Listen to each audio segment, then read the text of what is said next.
All right, hello and welcome back to the Customer Acquisition Show. I'm your host, as always, Christian Shaw. With me today, we have George Bundy. Now, George, we met at Podstock, Yes. which was a podcasting conference put on in Trenton, New Jersey by Frank Sasso. A few other podcasting companies as well put it together, and that's where we first got connected last week. But we got connected, George, and I really just wanted to have you on the show just to learn a little bit more about what you do at your marketing company, at your company, and learn really from your years of experience as a new upcomer myself. You know, I've been in business since 2017, as I said, just to get inside your world and understand what you're thinking in terms of marketing and how the landscape has changed throughout the years Well, it's definitely changed. Yeah, that's the whole thing. I mean, we've been at this for quite a while as a result of that, and you do really have to move at lightning speed, as it were, about how things change. It's just amazing that, you know, even after 25 years or more that we've been doing it, the internet is really at an unparalleled speed as far as changing and adoption and things like that. So you really have to be on your game all the time. Yeah. And it's sort of like, even 25 years ago, there's no playbook for this. I just think it's interesting, even, you know, talking about this, because you just have to be able to adapt. And many of the things come through how you would market previously. I mean, the technology has changed, but the process of building a brand and marketing it successfully doesn't necessarily change because the technology changes. Interesting, fascinating. I'm already thinking of different ways that we can go into this interview. But George, for the audience, can you give a little bit of backstory, just some context on yourself, your company, and your role in the company? Right. Well, so I began at the company in the mid 90s, 20 some odd years ago with regards to that. Prior to that, I was actually in the radio business, programming, marketing, and if you will, programming, even as far as on air in the 80s and 90s before that time. But in the mid 90s, moving to San Francisco, Silicon Valley, I saw the internet coming along and thought to myself, well, looks to be, as far as the traditional radio business, that the internet brought a lot of marketing and opportunities. And it really did, even then, kind of level the playing field. No matter whether you were a small market radio station in Fresno or a big market radio station in San Francisco, the internet played a great opportunity to level the playing field as far as outreach and marketing, which is somewhat still true today. You know, although the mechanisms have changed, the marketing, the social media has changed, but the internet still brings it what it originally brought to in the early 90s, that it levels the playing field for anyone to succeed. And when you say levels the playing field, just so I'm understanding correctly, and for the audience, you mean the barrier to entry is lower. Is that, absolutely. Is that what you're saying? You don't need to get a corporation to fund your television program or a radio broadcast. Like, you can really just get a social media presence set up online for free. And, you know, the reality is that even in that mid 90s range or way before that, if we were to conduct a video interview like we're doing today, the technology, the amount of work, the expense associated would just be a barrier to entry that's just huge, that obviously is not in the way at all now. Anyone could do this. As far as content creators, as far as marketing, branding, it is 25 years later, it still levels the playing field. You don't have to be a major broadcast entertainer. Just look at, you know, the influencers, social media, and things like that. That when I was in the traditional media space, was difficult and challenging for even traditional broadcasters to get that type of outreach. Sure. Okay. So what is your current company right now, and what do you guys do, and what's your role in the company, George? Well, I mean, we work, and again, our marketing reaches through media companies, traditional broadcast companies, but also more so on the podcast side, which is where we were a sponsor of the Pod Stock in Trenton, the first one of this year, and we participate in podcast movement and other podcasting endeavors with regards to that. So our client base is very much in the podcast media side because it's a migration from the traditional radio side of things. And our company does a lot of marketing, branding, and things. And one of the products that we do is .fm, a domain registration. We, over the past 25 years, control the entire space in .fm, like Anchor.fm from Spotify and Megaphone or Last.fm or things like that. So traditional radio and brand and broadcasters use our product to promote themselves online. Okay, understood. So just so I'm clear on it, like you take a traditional radio broadcasting business and you help them transition to the online medium. Is that? Absolutely. And that was the thought process in the mid 90s that I saw an opportunity for what the internet brought to traditional media. Now, the audience and our clients have changed over the past 25 years, but the opportunities and the things have just almost expanded above and beyond that, because even in the 90s, we couldn't be doing this now. Yeah. Online. It's amazing. It's simply amazing. I mean, I don't know any different, George. Right, exactly. But I kind of do, which just shows the discrepancy in the things like this. But even like I said, even then I saw an opportunity, even though it was slightly different at the time, on how traditional media could take advantage of the internet to extend their brand. And that still plays true today. Yeah. Yeah. I want to touch upon that. Branding is something you alluded to at the beginning of this conversation. And you were saying that it hasn't, the principles of branding have not changed. The mediums and the technology has changed and evolved. Right. I mean, there's two things with regards to it. Obviously, the mechanism to get that out has dramatically changed over the past 20 years, 25 years, or even 30 years for the internet. But the basic principle hasn't, even though the other aspect of it is the audience and how you brand to them, how you talk with them, not at them, has obviously changed as well. So there's a number of demographics that have changed, a number of principles that have changed over time. But the basic scenario of how you build a brand successfully, online, offline, hasn't changed much over decades. Yeah. Okay, so great. So this is a perfect question to pose to you, George, which I think will be relevant for a lot of people listening, is so I'm creating this brand for myself right now for the show, the Customer Acquisition Secrets show. I just started this it's a YouTube show. It's on YouTube, and I'm going to be promoting it on TikTok as well. But as I'm going through this process of creating this brand, it's really, it has its own identity. It's separate from what I've been doing for the past 5 years, the digital marketing services I provide in my agency. So really the question is, how do I set up this brand? How do I establish it? And how do I start getting people to watch me? Right. No, I mean, it really is an opportunity here, whether your set brand now, there's a cross promotion opportunity there at the same time, or do you want to build this as a separate standalone brand, independent of its own, and whether that is going to take the primary space of this?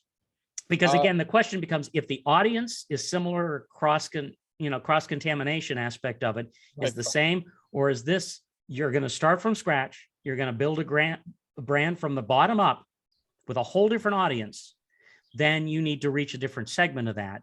The principles, again, the mechanisms to do that is going to be the same, but the process of doing that and who to reach out to could be different depending on your audience. Right. So it would be cross-contamination for sure. Right. This is a show all around how to get more customers. This is well, that provides you with a good base to start with, because you have a built-in audience to some degree. You just need to be able to expand upon that. But at the same time, what you don't want to do is kind of mix the two together, because then that waters down your brand. You want to be able to build that, and that's exclusively to this. What we've seen happening, and I think last spring at the podcast movement in LA, I was on a panel with branding, and we talked about how to build your message consistently so that you don't confuse the audience with who you are, what your brand is, and how to succeed. You've got to have a consistent message. And again, that doesn't matter whether that's on TikTok, YouTube, or traditional media. Yeah. And I think over the ages, many of companies and organizations you look at have built a brand, but it's very consistent. The mechanisms might have gotten easier, but at the same time, I've always said, even 20 some odd years ago, the internet's leveled the playing field, like I said before, but the audience online is billions. How do you stand out to get an audience in a crowd where, yeah, the technology has leveled the playing field, but the audience is still hard to get a hold of? Right. Because how do you stand out from that crowd? Right, because there's so many more voices. Right, but you have to look at who you're focused on. Yeah. You're on the internet. Yeah, fine. You've got 1 billion plus users on the internet, but you're on the end of the tail, not the top.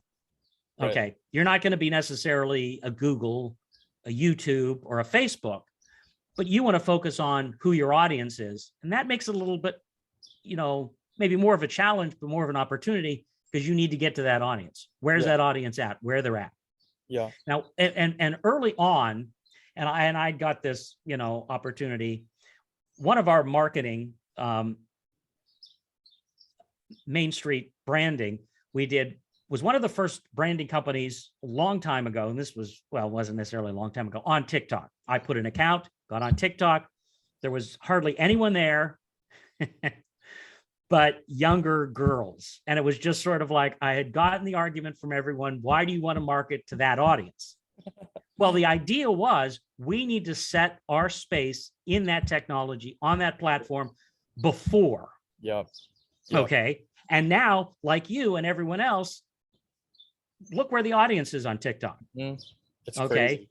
But a couple of years ago, so no matter what the technology is, whether it's, Clubhouse or TikTok or Snap or anything coming along, you need to look at that as the next opportunity. Okay. And make sure you've marked your stake in that as early as possible, right. Even if your audience isn't there yet. Because the idea being, when they were arguing that, why would you want to be on TikTok? Nothing but, teenage girls there. At the same time, we knew the audience was going to come to that space, and we needed to be there before they were. Wow. Understood. So how do you balance that with being the first to arrive on these new platforms, take initiative, and set your flag on these new platforms? How do you balance that with staying focused and not getting distracted with all right? But like any business, you have to look at opportunities in addition to maintaining your focus on what's succeeding today. There needs to be a balance. If you're not looking forward, you're falling back. Yeah. So even if you say, like, and again, we got, plenty that would argue there's just too much social media out there. If I'm on Instagram and I'm on Snap and I'm on Facebook, I don't need to be on TikTok. Well, that's not the case, because the same argument could have been made when we got on Twitter in like 2007, 2008, and there was no one there, and we didn't know necessarily whether it was going to be a prevalence, that was going to be a platform that we would want to be on, but we did early on. And so as a result, that paid off, but the balancing act was still important. You cannot just ignore it because you can't necessarily feel that you've got to concentrate on this and not that. And it's great to concentrate on Instagram, and the audience is there, and it's great. But, whether or not TikTok is going to be exploding, or whether, Facebook Reels is going to replace it or anything else like that, you can't take part in the decision of the consumer on what's going to succeed. Yeah. You have to allow a balance to be where they're going to be as you grow your business. That's so true. That's so true. And I know from, being an entrepreneur myself and talking to a lot of entrepreneurs in the space, everybody is so like keen to try new things and start a new business and try like try new avenues to market themselves. But you're totally right. You need that balance of maintaining what's working for your current Yeah, because business, you could get as well as distracted with all yeah, the new fancy features, as they yeah, say, all the shiny things on the side, and that would distract you from the business of succeeding. sure, shiny object Okay. syndrome. Yeah, So I don't want you to ignore the new technology, but I don't want it to make it to the point where it overcomes you. yeah, But totally. you still have to be where the audience is if you're going to grow, because I have seen this over time, even in old technology, where if you don't look forward, you will eventually fail. Wow. You'll get passed up. You'll Yeah, get eaten up by totally. the You'll next get kid. ignored. Yeah, Right. the next kid who's gonna eat your lunch. Yeah. Okay, great. Let's close this interview out with some quick tips or insights or ideas for someone just starting out who's looking to build a brand, who doesn't even have a TikTok or hasn't even created a brand for themselves. How can someone get in the game today? Right, today is such a tumultuous time with the economy and the state of the world and everything that we're living in. How can someone who's been waiting on an opportunity to start, how can they just get started?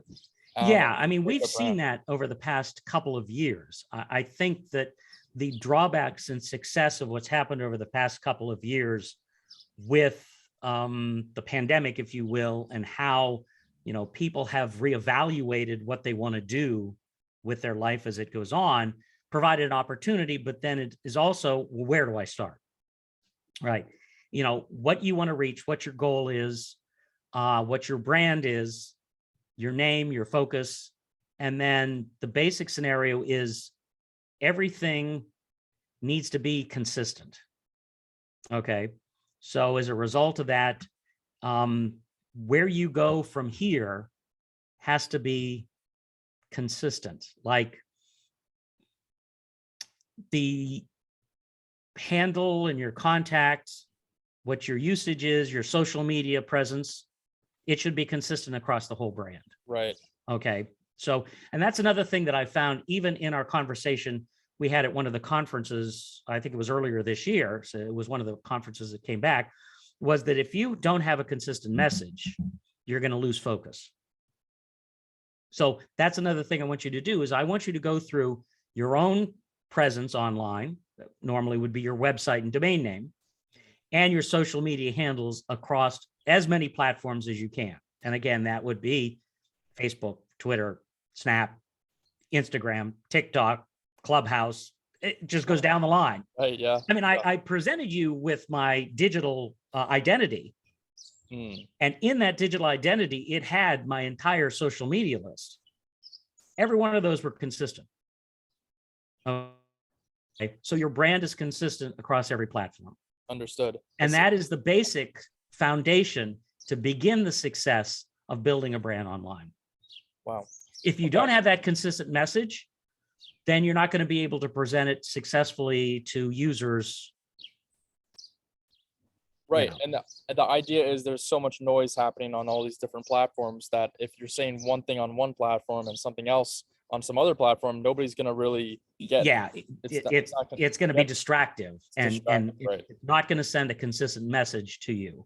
And we talk about that with even like, the pod stock and other things like that. A number of them have done good ideas of how to build a brand online. If you look at even the pod stock, the merchandising material and the things and the messages, it's consistent. Yeah.